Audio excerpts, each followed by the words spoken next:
A very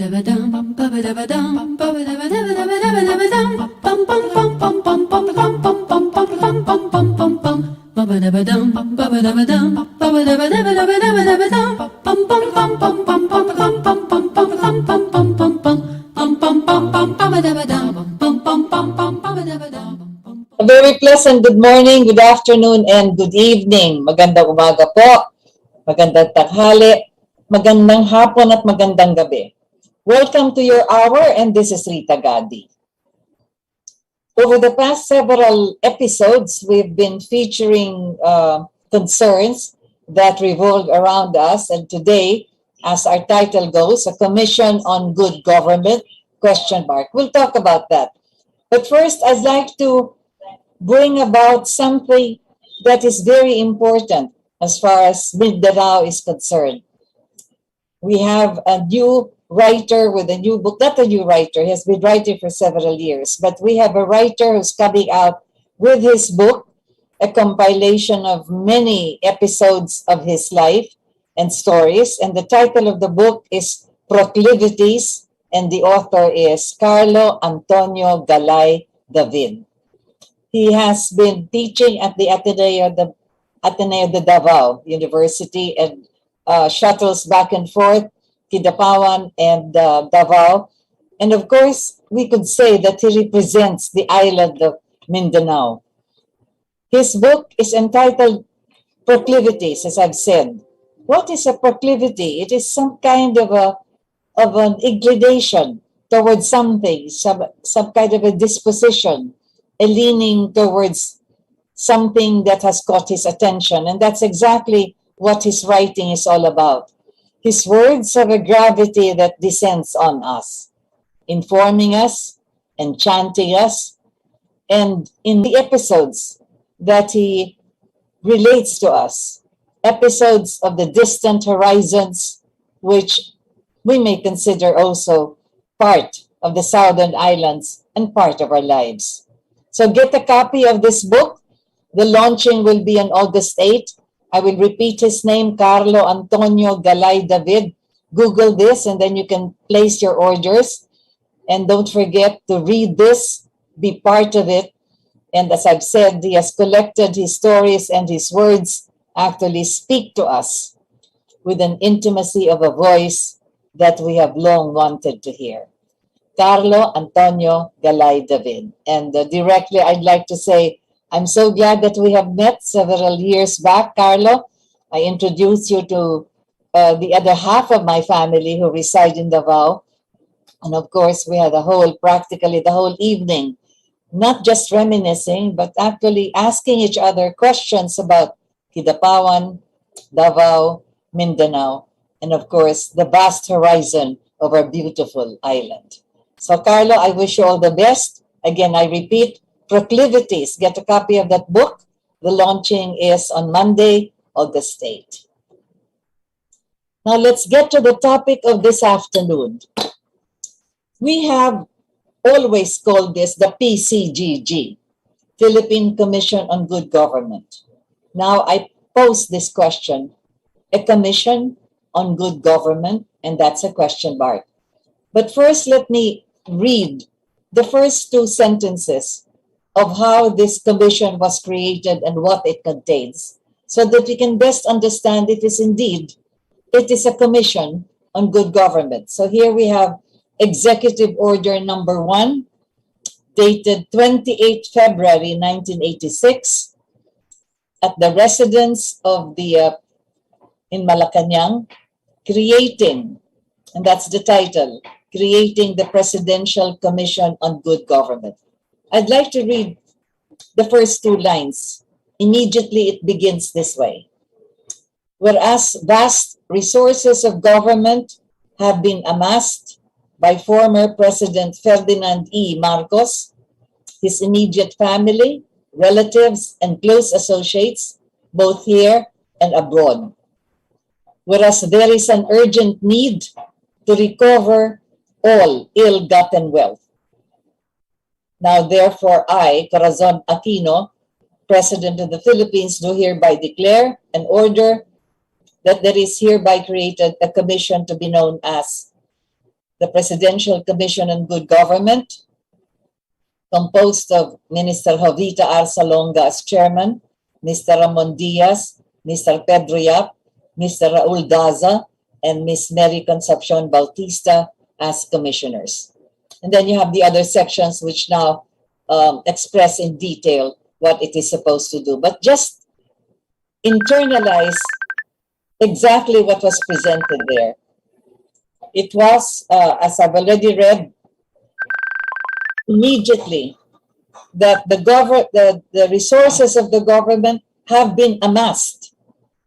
Resources of the government have, so without any background or any evidence or any proof that's mentioned regarding this amassing of government resources, it simply concluded with the first line that President Marcos et al. Amassed vast resources of government. So, is this good? Is that the way you present a law? You just immediately conclude the guilt of the person that is involved in this particular executive order. And then the second line also says that there is urgent need to recover ill-gotten wealth. Again, the second line immediately says that those vast resources are ill-gotten wealth.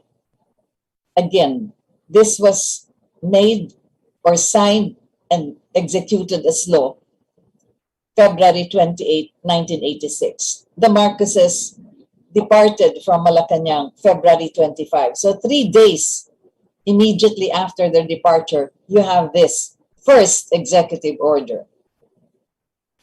I mention this now because over the past years that we have been discussing the many cases that were filed against the Marcos family, specifically against President Marcos and Mrs. Imelda Romualdez Marcos, it all goes down to this particular, not goes down, but in essence, it is actually this particular executive order that has been used by the Philippine government when it requested the Department of Justice of the United States of America to file the RICO case against the Marcoses in Los Angeles and then in New York City. It is the same executive order also that was presented to the courts in Switzerland, where they listed down the many foundations and the different banks that were suspected at the time, alleged to have been owned by President Marcos. So here you could see that even from the very beginning of this particular law, this executive order, they have already declared, it has already declared that President Marcos amassed government resources. Now, we have gone over the budget of the Republic of the Philippines in the 20 years of President Marcos, totaling something like 480 billion pesos for the 21 years, and also all the different projects and programs that he has implemented. All of these are on record. Many of them are still in existence, that are still being used to this day. And then you have, of course, the 20 years of the accounting that was done also for the period of the administration of President Marcos. So, where is this Commission on Good Government coming from insofar as immediately concluding that President Marcos amassed the resources of government? Without even a trial, without even the court case beginning or even presented, without any evidences, without any proof whatsoever, 2 lines in this executive order already declared that Marcos amassed vast resources of government and that the government must recover ill-gotten wealth. Ill-gotten wealth already qualifies that all the properties, all the accounts, all the monies, whatever else that they have discovered from the documents that they obtained in Malacanang, in Hicam Air Base, from the banks, all of this should have indicated that the resources of President Marcos was ill-gotten and that it came from government resources.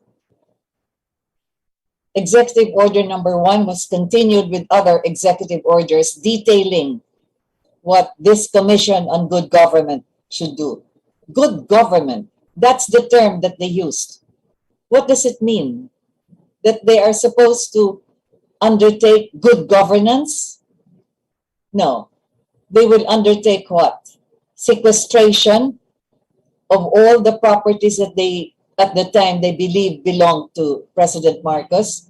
They would sequester, and then they would either sell this, and then, of course, we have to look at the records of how much was stolen, because we do not yet have an accounting of everything that they have sequestered and what they have done with the sequestered properties, bank accounts, monies, etc.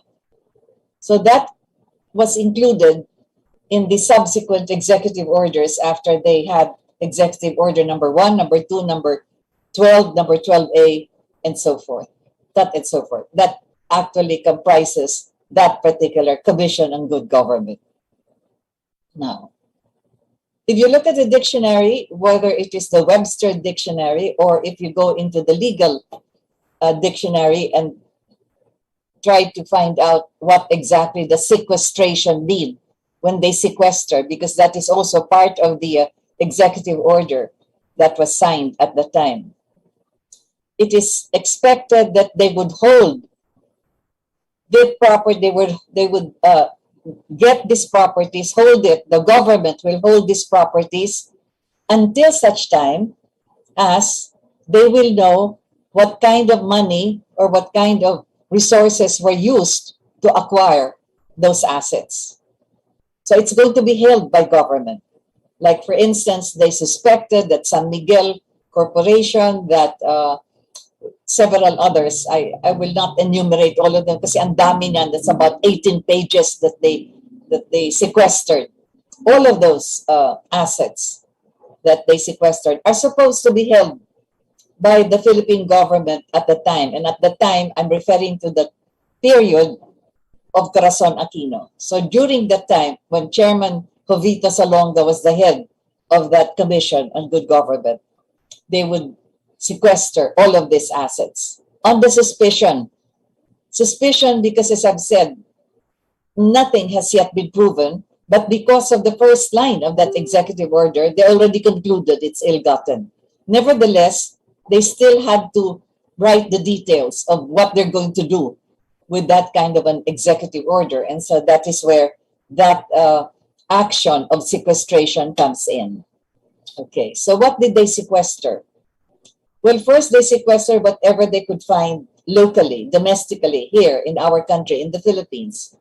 You had the accounts in the Security Bank of the Philippines.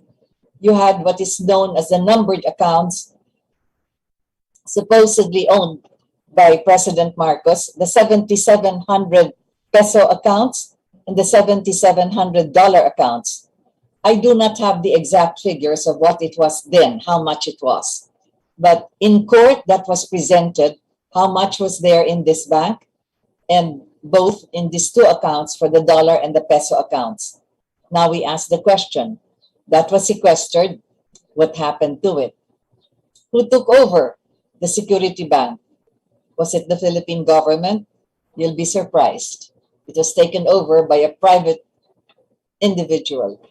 I will not mention the name because this individual has resurfaced and has also, well, connections as far as several offices are concerned, political and otherwise. So that is what happened with those monies. Now, what did they do as far as the Swiss accounts are concerned? Well, first, they wrote, Chairman Salonga wrote the Swiss government and the Swiss banks that they should freeze those accounts. In other words, to freeze means that nobody should be able to withdraw or enter into these accounts or transfer it, to withdraw or to transfer. It has to be frozen. So what happened? This did not come out in media here locally, but in Switzerland, in the places where those banks are located, and in Europe for that matter, there was an uproar. I mean, like, how could a foreign government, like the Philippine government, request the banks to freeze without any, again, without any substantiating evidence or reason why those accounts should be frozen? Because it could set a precedent that other individuals or other corporations or other institutions that are, no, not individuals, I don't think they, well, anyway. So whoever has deposits in the Swiss banks would be affected by such an order, like any other country anywhere in the world may order the Supreme Court of Switzerland or the banks in Switzerland to freeze the accounts that they would name. So it came out in media in many European capitals, and most especially in Switzerland. But did we ever read it here locally? No. Tinago yan. Hindi na nilabas yan. Pero nagkagulo. So they had to withdraw that request, and even the Swiss banks made the clarification that they are not freezing until such time as whoever wants those accounts frozen, there has to be substantiating evidence or reason why so. So ganun na nangyari dyan. But nonetheless, again, it is this executive order, that Commission on Good Government, that presented that order to the Swiss government. So what do we have here? We have two governments, no, actually three governments. We had the government of the Republic of the Philippines, we had the government of Switzerland, and we had the government of the United States of America, all with the notice and with the access to this order from the Commission on Good Government. Now, did they file any cases here in our country? Not yet. In the first years, while the Marcoses were in Honolulu, they could not file any criminal case here in our country. Why so? Because according to the rules of court and according to international law, the person that is accused criminally must be present from the first day of the trial. Even in some cases, even the pre-trial and during while the litigation will be proceeding from the first day of the litigation, the person being accused criminally should be present. And they did not want this. They did not want President Marcos to return to the Philippines to face any charges that will be filed against him or Mrs. Marcos or members of their family. Kaya hindi nag-file dito sa atin habang si President Marcos ay andun sa Honolulu sapagkat ayaw nilang makabalik dito. Kahit na, kagaya nga ng paulit-ulit kong sinasabi, simula pa lang nung sila President Marcos ay nasa Honolulu, I think within the first month, he was already filing a petition that he be allowed to return to the Philippines. Pero hindi yan pinakinggan. Mahaba yan. Hanggang sa namatay na nga lang si President Marcos sa Honolulu, hindi siya pinauwi. Nonetheless, that is what happened. So, the Philippine government, using this executive order that I just read to you, this executive order creating that Commission on Good Government, ginamit nila yan to request the Secretary of Justice of the United States of America to file charges against the Marcoses. So yung unang-una nilang final sa Los Angeles ito is sinagawa. The RICO case. Again, I repeated what that RICO stands for. Racketeering, Influence, and Corrupt Organization Act. Yun ang batas ng Amerika na sinasabi nila na ni-violate ni President Marcos. How did he violate this? Ang kanilang nilagay sa kanilang complaint, because there was this memorandum of understanding, I should have said this earlier, there was a memorandum of understanding between Jovita Salonga and the Victoria Tensing who is the Assistant Solicitor General. I don't know the exact American title that she has, but siya yung parang abogado ng American government. Not in the Justice Department, iba yan, sa parang Solicitor General ga. So there was a memorandum of understanding between Jovito Salonga and this Victoria Tensing. And in that memorandum of understanding, they agreed that American Department of Justice would file the case, the RICO, violation of the RICO case against President Marcos, and that there will be the exchange of documents between the two governments. So whatever the Philippine government would discover to substantiate their case will be forwarded to the American government, and vice versa. Should the American government also discover some documents in cooperation, in coordination rather, with the Philippine government, they will check whether these documents are necessary for the case at hand. So yun ang nangyari dyan. Because of that memorandum of understanding, and again, this executive order creating the Commission on Good Government, yan din ang naging basehan. Because, sa binasa ko, ill-gotten wealth has to be recovered.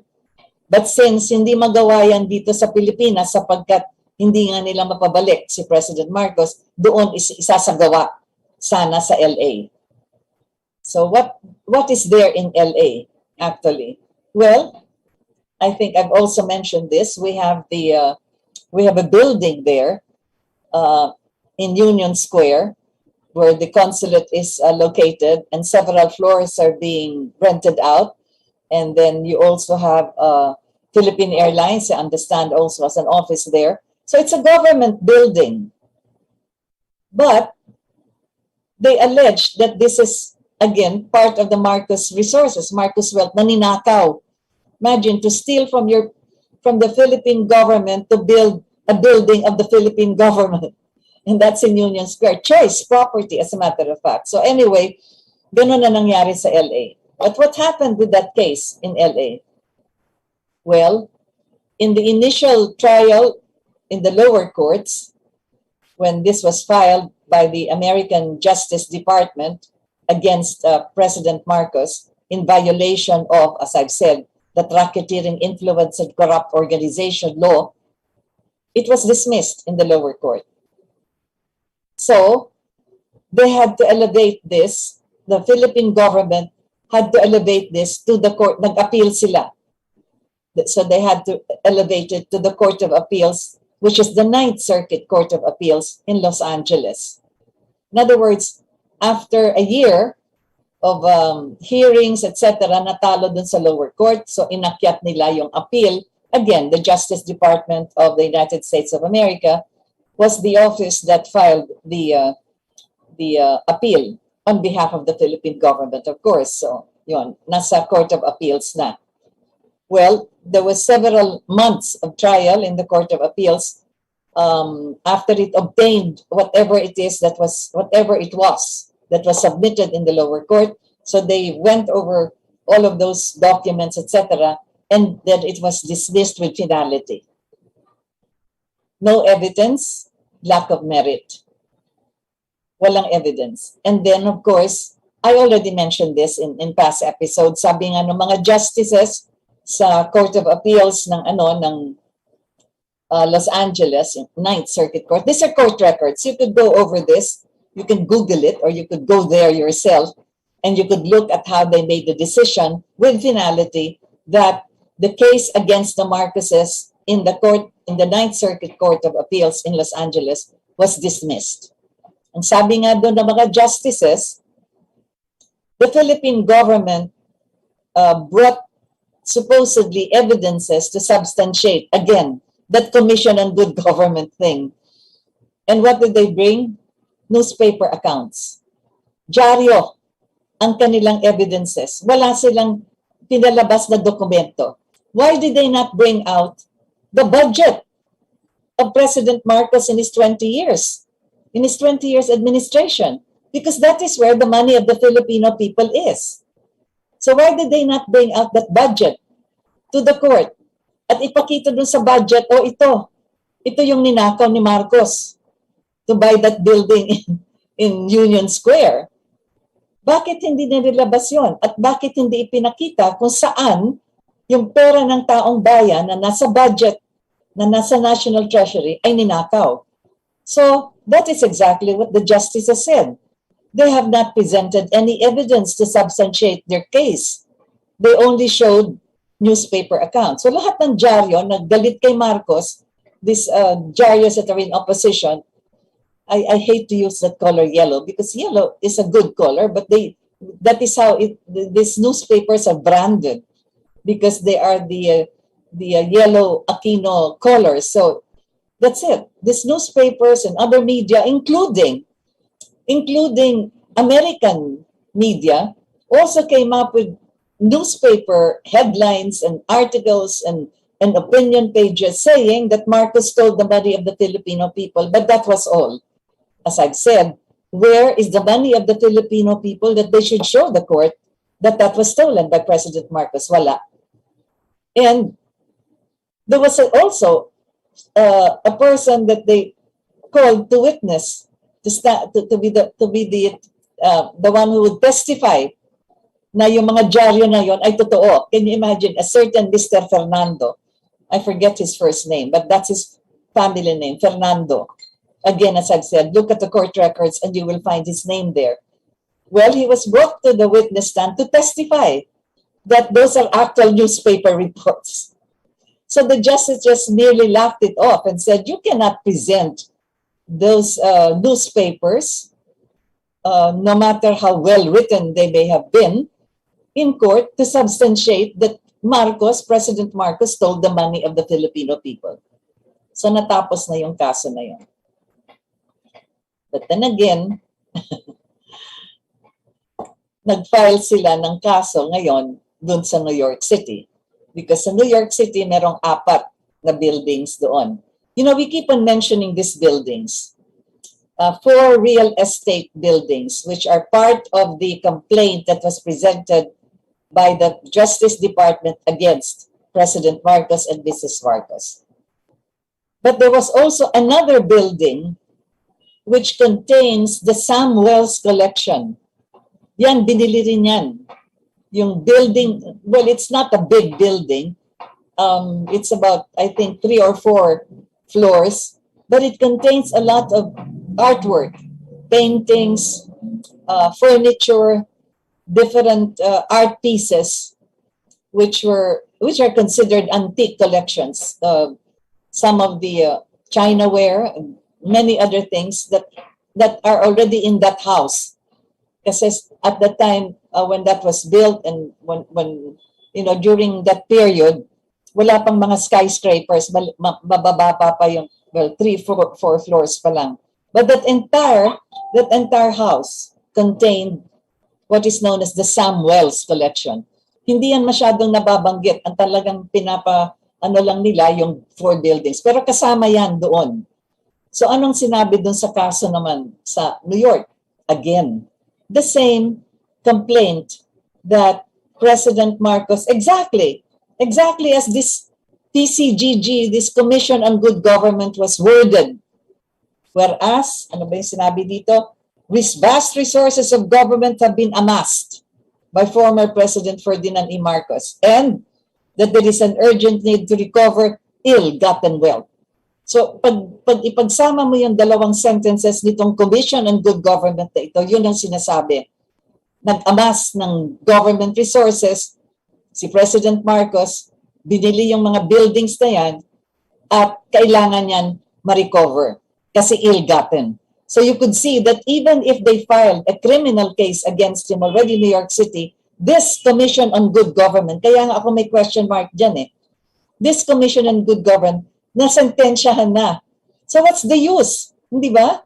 What is the use of filing a case when already the order, which is considered as law by the Supreme Court of Mrs. Aquino, that is valid as law, when that law already said na nagnakaw nga at kailangan niyang nidakaw na yan ay marirecover ng government.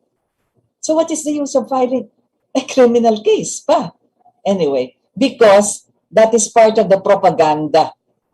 That's part of the need to justify why America, the bureaucracy headed by Secretary of State George Shultz removed President Marcos from the presidency. Hindi nila basta masabi na na nagdaya siya kasi wala rin silang proof. Hindi nila masabi na meron siya mga ginawang masama. Ang pinaka mabigat na sasabihin nila, nagdakaw. And that, as far as propaganda is concerned, and as far as the perception of people around the world is concerned, nilagay pa nga sa Guinness Book of Records na the greatest thief of all times. Saan naggaling yan? Diyan, sa Commission on Good Government na yan. Sila ang nagsabi niyan. Basta sinabi nila, yan. And that is why I make a question mark. Why is it that we just tolerated this? I mean, how many thousands of lawyers did we have at that time already? How many courts, how many judges, and those who sat in our Court of Appeals and those who sat in our Supreme Court, they all agreed with this particular executive order that Marcos amassed the vast resources of government. It was questioned, yes. Yung mga friends and associates ni President Marcos whose properties were also being sequestered, they questioned this in the Supreme Court, but the Supreme Court made that decision. Valid yung kanyang Commission on Good Government, that is the law, at they upheld it. I am going back in time, 36 years ago, sapagkat yan ang nangyari every time pag-uusapan o lumalabas yung pangalan ng Marcos. That is why I said, today we have to go back to this Commission of Good Government because we have President Ferdinand Marcos Jr. now as the head of the Philippine government. And then we have the Secretary of Justice that is just recently appointed, who is saying that they would expand or possibly broaden the Commission on Good Government, but does he not know that it was created only for the Marcoses, friends and associates, etc., who amassed vast resources of government? So yung mga yumayaman because of drugs, o yumayaman because of kickbacks, o yumayaman because of human trafficking, o yumayaman because of anomalous of smuggling, whatever, hindi sila kasama dyan. Kasi ito, kailangan nagdakaw sa gobyerno. But then of course, how many sessions have we had in Congress? 19. And yet in all these congressional investigations, inquiries, and sessions, meron bang have they already proven that representatives or officials have stolen the money of the Filipino people, even though they say may kickback yan. Before it was 10%, now it is already half the cost of the project itself, whatever it is. Everybody talks about it, but just simply verbally, oral. Pero may nakulong na ba? Meron na ba nagkaroon ng criminal case na nagdakaw from the Philippine government? So I don't understand now exactly where it is going when the Secretary of Justice say that they will expand or broaden the Commission on Good Government. That's why I have a question mark. But again, before they go through that, perhaps now is the time really to find out how this Commission on Good Government has been beneficial to the Filipino people and to the country in general. It just zeroed in on one family, zeroed in on one man. But what happened with all of these accusations that they have done? Well, it was all now gathered together, and that was the biggest case that they had, which was the case in New York City. At that time, President Marcos was already rather ill, and so he could not travel anymore for the indictment that was called October 1990, I understand. Yeah, thereabouts. So it was Mrs. Marcos who traveled to New York City to be indicted in the court of Judge John F. Keenan at Foley Square. That's the court where the Southern District of New York, where the RICO case was filed against the Marcoses. Well, after the indictment of Mrs. Marcos, several months afterwards, President Marcos succumbed to various complications of his health, and he died in September 26, 1989. So hindi na siya nasama dun sa hearing ng kaso. It was Mrs. Marcos who was indicted. Hindi nakasama si President Marcos sa indictment sapagkat may sakit na. But eventually, namatay na siya, kaya nag-iisa si Mrs. Imelda Romualdez Marcos. So, nung namatay si President Marcos, that was September, nag-umpisa na yung trial. Jury selection was sometime in February the following year. She was barely a widow, just a few months a widow. And then you had the jury selection and then the start of the trial in the court of John F. Keenan. Again, the basis was, if you look back at it, this Commission on Good Government, whereas vast resources of government were acquired by President Marcos, and so it must be recovered. But here, the vast resources of President Marcos, according to the documents and the evidences that they presented in New York, were all deposited in Swiss banks. Kaya diyan ko sinasabi, kasali ang Swiss government at Swiss banks diyan, sapagkat doon daw nilagay sa mga foundations. I have the listing of the foundation somewhere, 11 different foundations. So doon daw nilagay yung mga pera na ninakaw ni Marcos sa taong bayan.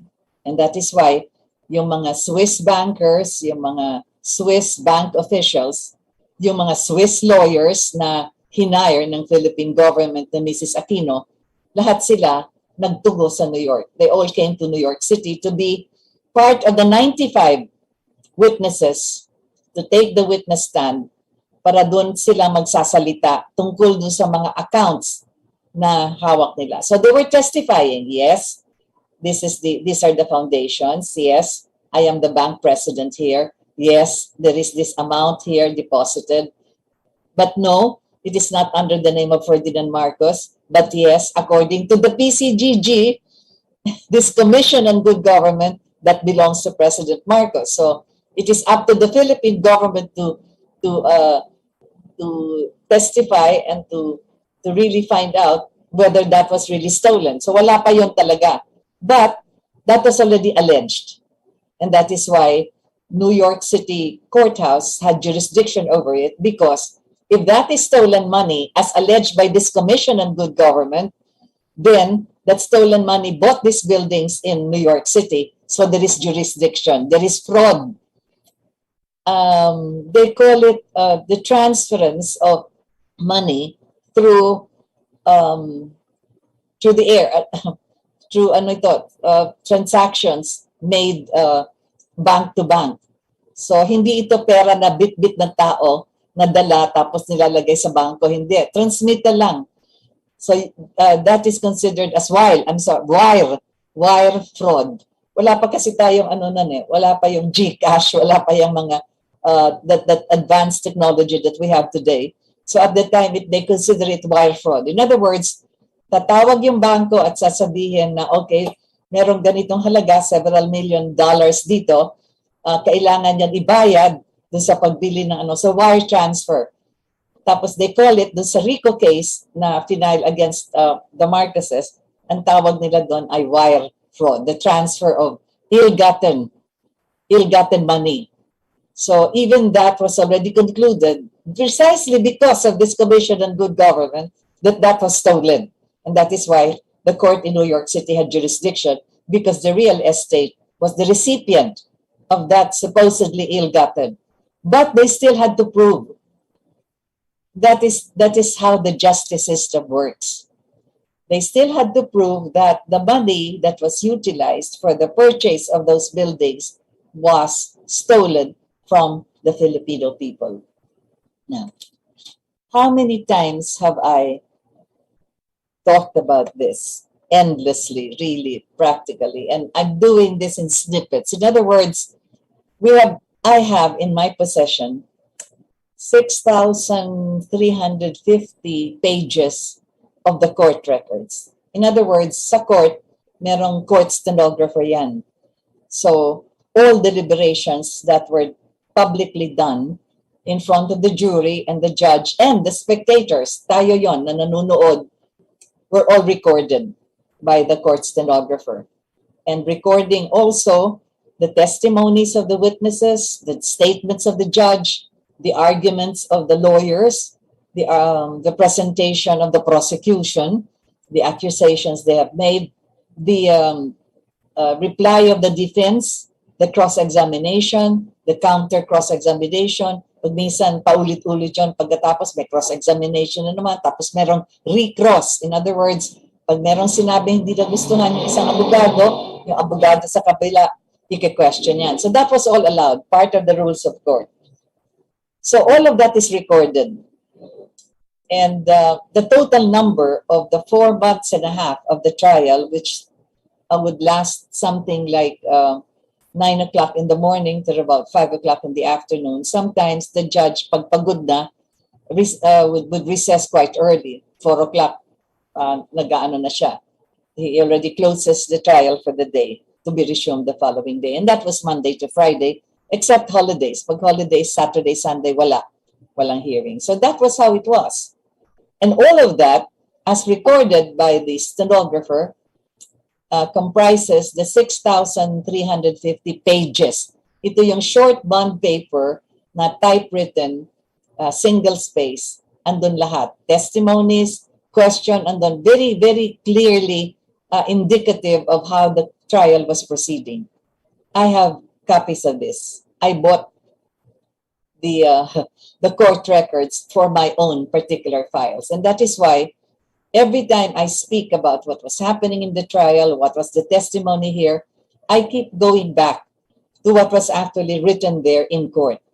And so when I say that I was there physically, I read those documents, yes, I read the court records, etc. Plus, all of those 350,000 pages of all the things that were obtained by the prosecution and by the Commission on Good Government that were supposed to be presented in court, I read through them likewise. Nasa isang kwarto yan dun sa Dag Commercial Towers, and that is where the lawyers would meet and go over these documents. Kasi every time there would be a hearing, prior to the hearing, the prosecution would already give a note to us saying that these are the following documents that we are going to present to court tomorrow.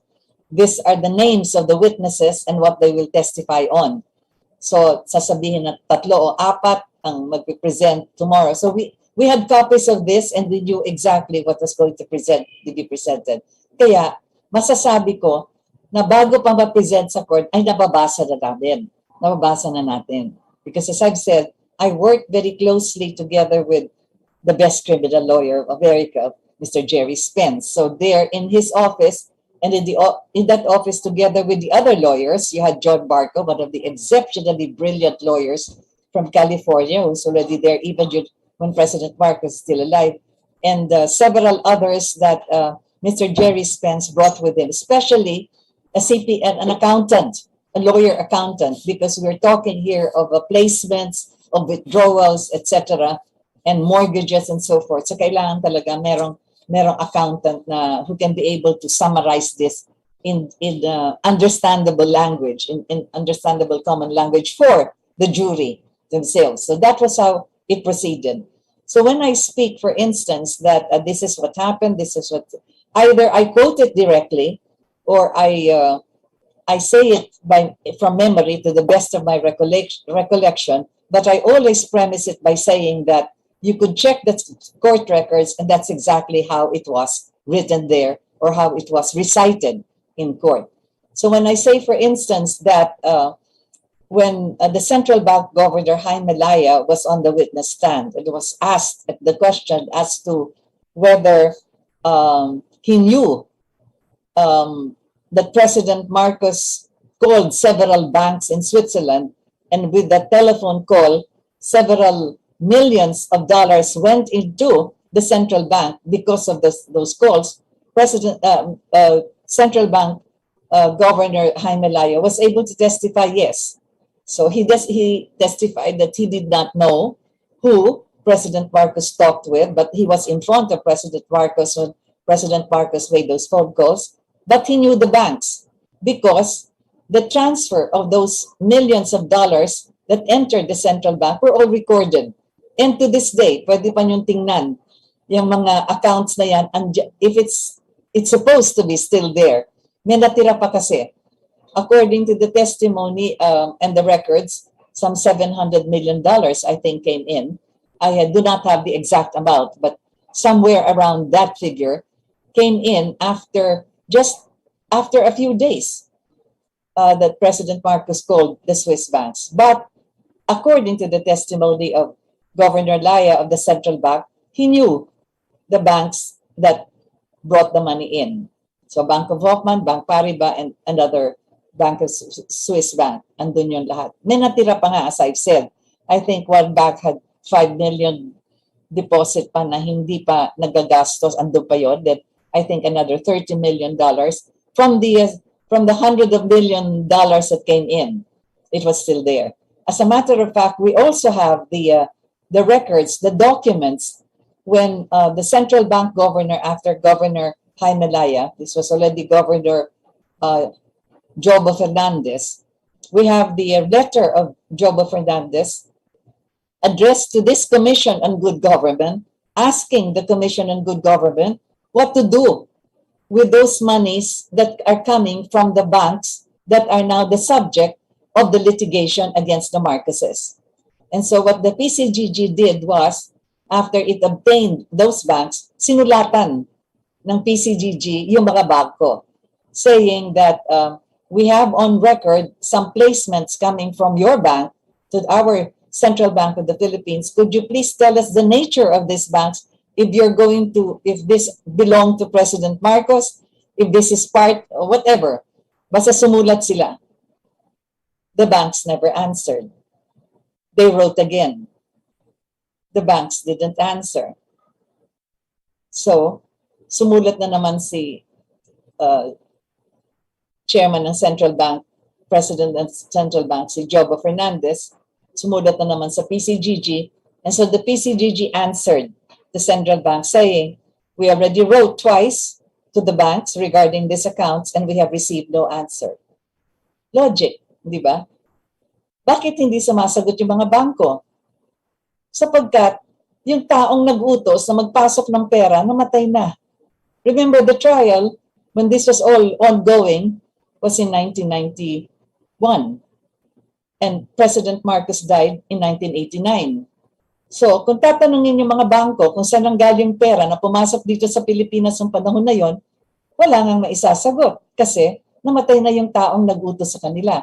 At yung bangko mismo, hindi nila alam kung anong gagawin. They do not have the authority nor the wherewithal for the disposition of those accounts. So, you see, you just follow it. It is very simple if you just go with the facts, the evidences, and all of those things that are on record.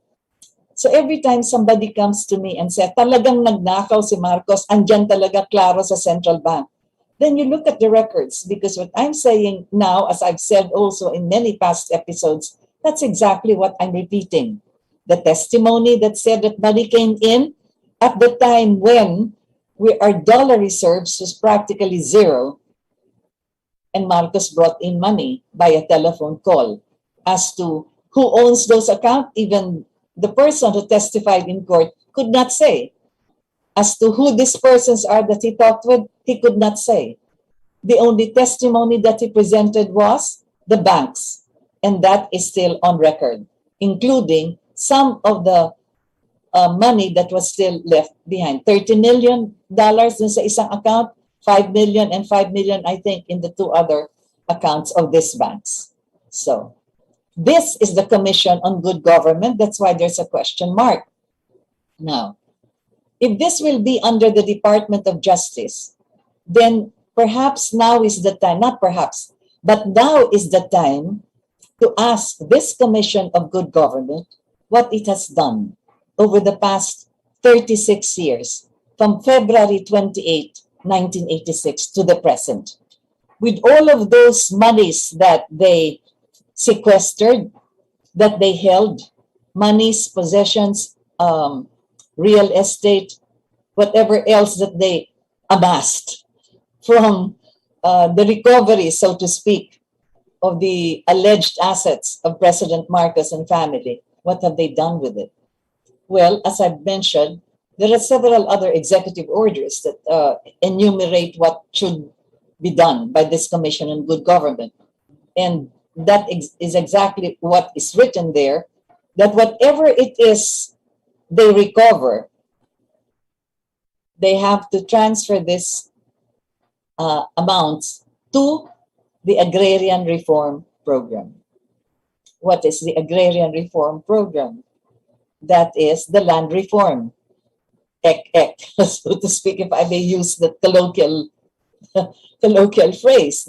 That means that one aspect of our agricultural and food security program is the land reform program, where farmers are given the land that they till with a certain hectarage that is prescribed by law, and that they're supposed to develop this so that they will not only be sufficient themselves, but they are able to produce for the rest of the country.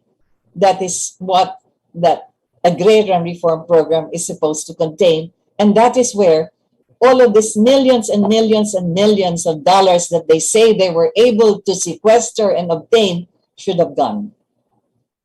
Now, ask ourselves to this day, why Ferdinand Marcos Jr. had to take over the Department of Agriculture, because over these past 36 years, my goodness, we are in the sufferance as far as food security is concerned. Why? Whatever happened? Whatever happened to the building that they sold in Union Square? Whatever happened to the buildings in New York City, which should not belong to the Philippine government because it was proven in court that the purchase of those buildings were not monies that were stolen? Walang prueba, no proof, no evidence. That's why Mrs. Marcos was acquitted unanimously. Not a single document, not a single witness could come out with a testimony or a piece of paper that would indicate that money was taken from the Philippine Treasury to buy those buildings. And yet, those buildings were sold by this Commission on Good Government. Whatever for did they have the authority to do that, when it is already proven that that is not stolen money? So perhaps the Department of Justice should also get into this even more seriously and deeply. We have the names of many people that are actually in those sequestered assets. I think if Secretary Remulla will look over all of those documents, he might be surprised to see his family name also part of all of these other assets in the South Superhighway that were sequestered. So kung kanila yon, nakuha na nila. Kung hindi sa kanila yon, paano nalagay yung pangalan nila doon? Etc., etc., and so many more. What Commission on Good Government are we talking about that went into the graveyard, the mausoleum of the Romualdez family in Tacloban, dig them up, grandparents, aunts, aunties, close relatives, dig up their graves, looking for the possibility that Marcos gold might be buried there together with the boats of the Romualdez ancestors. That's the Commission on Good Government for you. When Imelda arrived and Mrs. Marcos arrived, she had to rush to Tacloban to rebury her dead because their bones were just scattered there above ground after agents of this Commission on Good Government dug them up looking for the Marcos gold. Have you seen what they have done to the Marcos home in San Juan? They dug up everything. Well, they not only dug up everything, they also got everything. The pianos, the paintings, the furniture, the doorknobs, the beds, everything. Everything that could be detached, they detached, including some of those Madoka tiles even. The only thing they could not dig up was the swimming pool. Because, the swimming pool is already a certain depth of 7, 8 feet or 10 feet even. But that was it. The search for the Marcus gold in the family residence of the Marcuses. That's the Commission on Good Government.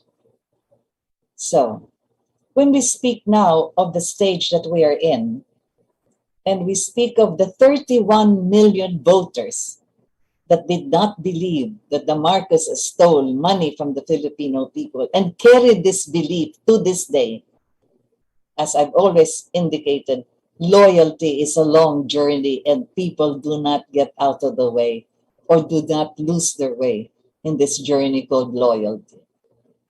And that is the phenomenon that you have to this day. We have a president now, the son of Ferdinand Marcos, who, over the 20 years of his administration, has built the infrastructure and foundation of the societies and the communities that we have to this day, which are now going to be not just reinvented, but revived. Farm to market roads, the schoolhouses, the kind of education system that we had when 93% of literacy was one thing that we were bragging about for the whole of Asia. And many of the things, likewise, that was already established there, announced also by President Ferdinand Marcos Jr., tertiary hospitals for the regions themselves, where you have, for instance, can you imagine? They just simply did not do anything as far as setting up a heart center, a kidney and dialysis center, a tubercular lung center, a children's hospital for these exceptionally cases of children's sickness and diseases. 36 years. And all they were bothered about was this Commission on Good Government. So perhaps we call attention to many of the things also that were done, not just here, but abroad. And so it is important that the new Secretary of Justice should look into this more clearly, no longer to expand or broaden what this commission is. There are other agencies of government that can take care of corruption. We have so many of these offices that can actually do that, Ombudsman, Sandigan Bayan, and so forth, and the courts for that matter, which is also part of our justice system. But we believe that this Commission on Good Government should not be taken into account for all the things that they have amassed, sequestered, etc., during this particular period where they have enjoyed practically sitting on top of so many of this that they have claimed to be amassed from the Filipino people. Whatever happened to all of these? And why is it that if they channeled this to the agrarian reform program, exactly where did it go as far as agricultural productivity is concerned? You have a lady who's still in prison up to now who testified to the fact that when the Swiss accounts actually were brought into our country, even with the interpretation they had of the Swiss Supreme Court, without any justification whatsoever, a summary decision was just made. So where did that money go? The original $356 million, after the interest and after the time lapse, you already had it to about $700 million already with the interest plus. So that all came into our country during the time of President Arroyo, and then you had this anomalous situation that was surfaced where the money that was obtained from these assets of the Commission on Good Government should have gone to the agrarian reform program. Oh yes, you had then fertilizers, insecticides, etc., which were all signed as having been received by the household, the helper, the driver, etc., not the farmers, just so long as they could be able to justify the hundreds of millions of dollars that was already brought into the country. And that is why to this day, my goodness, you had no less than our president taking over the Department of Agriculture because our food security is actually at the precipice. So here we are, as I've said, a commission on good government, question mark. And that question mark will remain until a proper accounting and a proper auditing will take its place insofar as telling us exactly what is this commission on good government doing to this day, if not to make an accounting of what it has done over the past so many years. So there it goes. And I'd like to close our program again with a furtive prayer.